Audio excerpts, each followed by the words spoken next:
Welcome to Cinemophile, where we bring you the best in independent, documentary, and foreign films, and we talk to the people who made them. I'm your host, Mike Caspar, and you can find out more about the program by going to cinemaphilepod.com.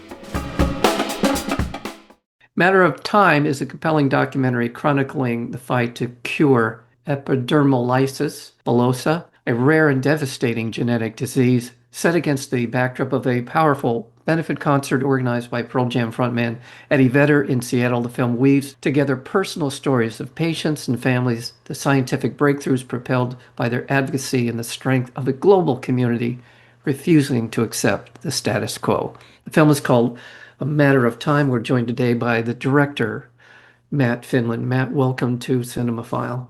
Thanks for having me, Mike. Thank you. As I was telling you before we got started, it is a very powerful film, emotionally compelling. It's also getting to know the people that we see in the film that are dealing with it. Deanna, so many others. We'll get into Eli, Charlie. There's a lot. I'm just curious how this all came together. What brought you to be the director of Matter of Time? Well, it started in 2019 when I first met Eli, the 6-year-old boy that you see in the film.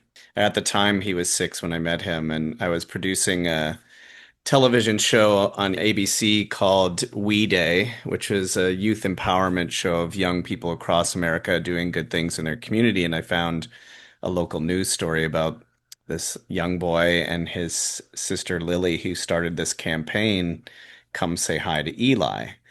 And the crux of the campaign was that Eli lives with this devastating condition, epidermolysis bullosa, or EB, and he has visible wounds that, often cause kids and adults to stare. And instead of staring, they started this campaign to come say hi, and we'll tell you about the condition he lives with and what EB is and how you can help. And I just thought it was incredibly inspiring story, and we filmed a segment for the show. And during that, I discovered that Jill and Eddie Vedder had recently co-founded an organization called EB Research Partnership with a group of families to fund clinical research to advance treatments and cures for EB. And I reached out to Jill and just said, this boy changed my life. Is there anything we can do to help in our small way? And that's how it started. So from there, do you sit down with Eddie and Jill? What's the next step? Do you approach the researchers? Do you get to know some of the people? You knew, of course, as you said, you got to know one of the people suffering from this, but where do you go from there? So it evolved quite organically. We kind of hit it off, and I was introduced to their CEO, Michael Hund, who runs EB Research Partnership, and 2020 came up quite quickly. And as we all know, we were stuck at home during the pandemic. And during that time, this a lot of nonprofits use gala events, in-person events to raise money, and they couldn't do that. So we came up with this idea of having these online fundraisers, these shows that we produce called Venture into Cures. And the idea of that was telling stories about researchers, about patients, in the EB community, as well as coupling with, celebrities, performances, to raise funds for the organization. It was wildly successful. And we did that for 3 years. And in October of 2023, at this point, we've all worked together quite closely, and I got to know a lot of the families and researchers in the space. And Ed said, he's going to do these benefit shows in Seattle to raise money for research at Benaroya Hall, and would I like to film them? And of course, I said yes, that would be amazing. And but at the same time, we were also thinking, okay, we didn't really know that we were going to have the product we ended up with, or the idea wasn't planned to do a documentary per se, but let's capture the concerts. But at the same time, they were having a summit that they put together the day before these shows where researchers and patients came together. They could talk about research, meet other patient families. And a lot of those families were families and researchers that we'd already told stories of during Venture into Cure. So I sort of suggested, why don't we follow those families and researchers during their time in Seattle and cover the shows and just see if we can put something together. And ahead of that, my producing partner and I, Karen Barzilay, we put together a paradigm of what could be a film. So we weren't just going at it willy-nilly, we built the table and, but we needed to dress it and set it and figure out what we were making. But it was beautiful, and that those 2 days in Seattle was the most tiring but fulfilling sprint ever as a filmmaker to really embed ourselves with these families and researchers, and at the same time cover two nights of Ed's performances. And it just kind of, I mean, you would decide as the viewer, but beautifully came together in what you see now on Netflix. Yeah. Yes, thank you for pointing out. It is currently on Netflix, so check this out. Called Matter of Time. Epidermolysis bullosa is a crippling disease with I mean, you'll do a better job of describing, but it's a general condition that relates to the skin and the resiliency, the elasticity, the essentially the composition of our relationship of our skin to our under our skin. I guess that's the technical term. Is that a fair way to put it? Yeah, Yeah, essentially, you and I, we have collagen in our skin that there you holds go. our skin together. Um, Patients with EB are missing a vital protein that allows that elasticity, allows that binding. And there's a spectrum of the disease, there's different subtypes and different severity associated with those, but it is, a monogenetic disease, and I don't want to simplify anything to how complicated this condition can be and the scientific work that's happened. But it's known as the butterfly disease because these children's skin is as fragile as a butterfly's wings. Yeah. Well, and the film is structured in such a way, it opens with the concert. We see Eddie Vedder, and it builds and it becomes kind of I'll say the through line for the film in terms of we come back to it over the course of the telling of the stories and the various stories we get to know so many of the people that have been impacted their lives, not only the people who are dealing with EB, but also the families. And it's so compelling. I really hope to impart to people who are listening to our conversation just how emotionally invested you are in the lives of these people as you move through the film. You become more and more of understanding of what they're going through, what the families are going through, but what the people who are dealing with EB are actually dealing with. And really, there's the resiliency, the humanity and the resiliency comes through very well in this film. So, Thank you. yeah, it really does. You said something that just triggered a thought, which is I can't tell you how many filmmakers have come on the show this year or late last year who talk about 2020. Mm, Just for people who listen to the show, to insights into filmmaking, it's not unusual for a film to take 3 or 4 or 5 years or 6 years to see the light of day.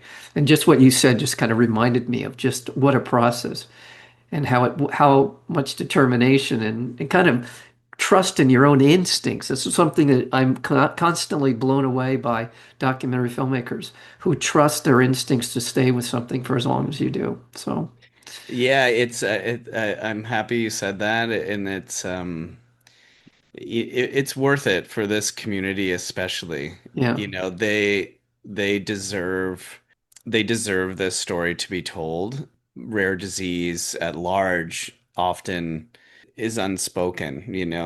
There are thousands of rare diseases around the world, most of which don't have any treatments. And I think to shine a light on a community like this, the group of people like the Eli's and Deanna's and Miley's that you see in the film, among so many others in this community, it's hard to articulate. I hope our film does this, but the sheer you know, tenacity for them to overcome or adversity in what they live with, just and their spirit isn't broken despite that adversity. It is worth the wait and the effort to make sure that we told the most hopefully compelling story that we could. And definitely, talk about a North Star. This would be one of those. It is for a filmmaker, for a documentary filmmaker, the North Star of tracking not only their lives, as I said earlier, but also the progress that's been made since you started making this film to today.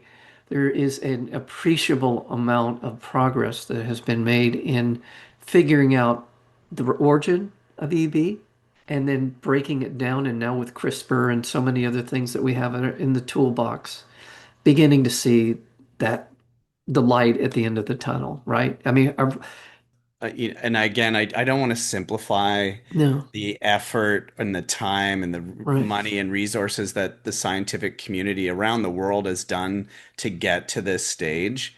But as Jean Tang, the doctor from Stanford, says in the film, it's a relatively simple problem when you have identified the gene. And given it's monogenetic, it makes it just that much easier. Again, not to oversimplify, but to see the progress in a large part thanks to the work of EB Research Partnership and the Vedders, and what they've done to accelerate cures and accelerate treatments and ultimately lead to a cure. It's phenomenal. In the film, we see Rowan Holler, this beautiful young lady who is, so full of spirit, and that, Yes. it's just, you feel so as a parent with children the same age to see that not relief, but the parents being able to have just some treatment for their kids. And at that point, it was only a few months old. That will hopefully give Rowan and those like her with her subtype a better quality of life. And then by the time we finished the film and it premiered at Tribeca last June, there were two more FDA approved treatments for that subtype. And so progress is being made. I think Ed says in the film, like, it's not false hope. Like, my goal with the film was that you see the humanity in these individuals and that they're just regular people trying to live their lives. And there's this really incredible community trying to help foster treatments for them. This continues, Yeah. in 3 more years, there's three more treatments, and there's more treatments for the other subtypes, where kids are waiting, and then ultimately a cure, because that's what everyone wants.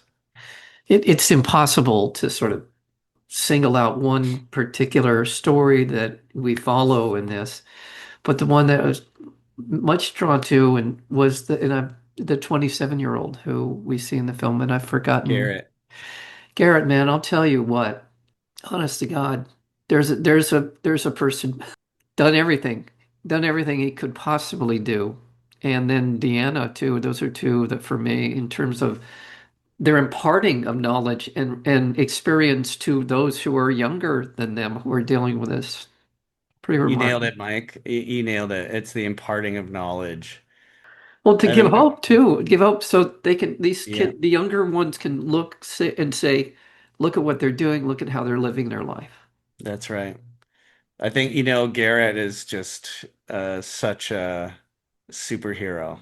And, they all are. But I mean, in terms of from a filmmaker, it was very, I'm hesitant to say this, but it was very hard to have a camera and be in that space Yeah, um, when someone's going through something like that. yeah, But like Gene said, you see the interview after Garrett has that biopsy taken, and Gene is saying, like, you have to be strong, you have to be present and brave. You can't cry. You need to be there for them because they're giving so much. So, you know, I'm very, again, it's trepidatious to say it was hard to film that, but when you see it, maybe that's a 16th of what was happening in that room. But right, and right, right. I didn't want to be gratuitous with what we're showing and being respectful, obviously, of this delicate situation, but we felt we had to show it because Garrett was being so brave and what he was doing for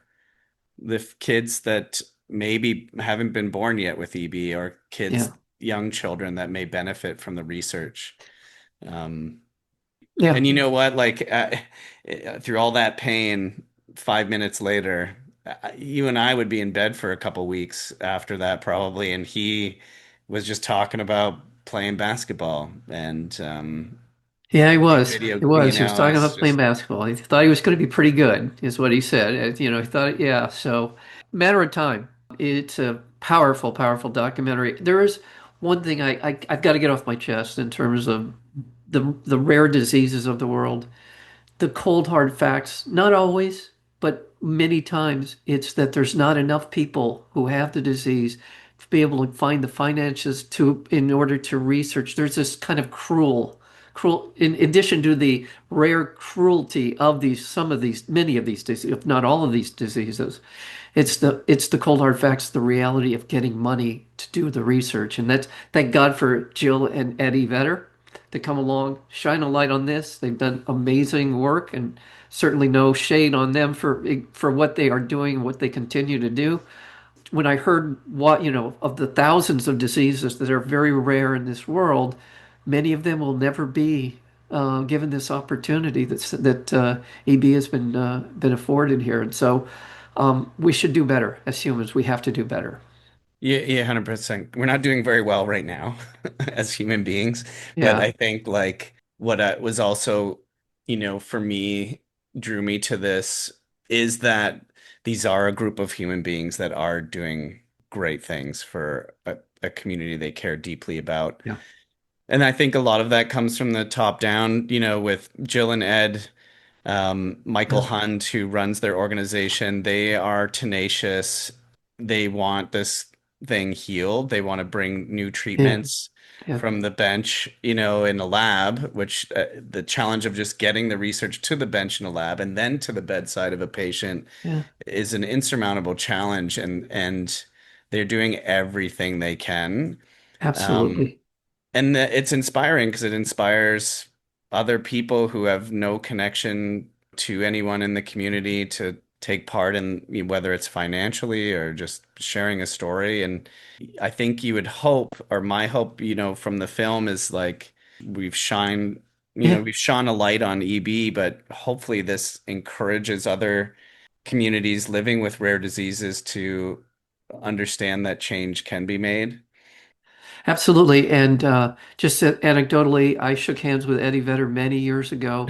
He was at a benefit concert, anti-death penalty concert at the Shrine Auditorium in Los Angeles during the Dead Man's Walking, era, if you will.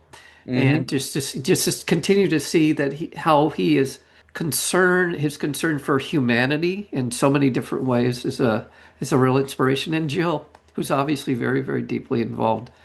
It's a beautiful film. Anyone who sees it, you see it on Netflix right now, matter of time. I can't imagine you won't be moved by it. I just can't imagine you're not going to be affected by it. So it's affecting me, and I'm just talking about it. So there you Yeah. go.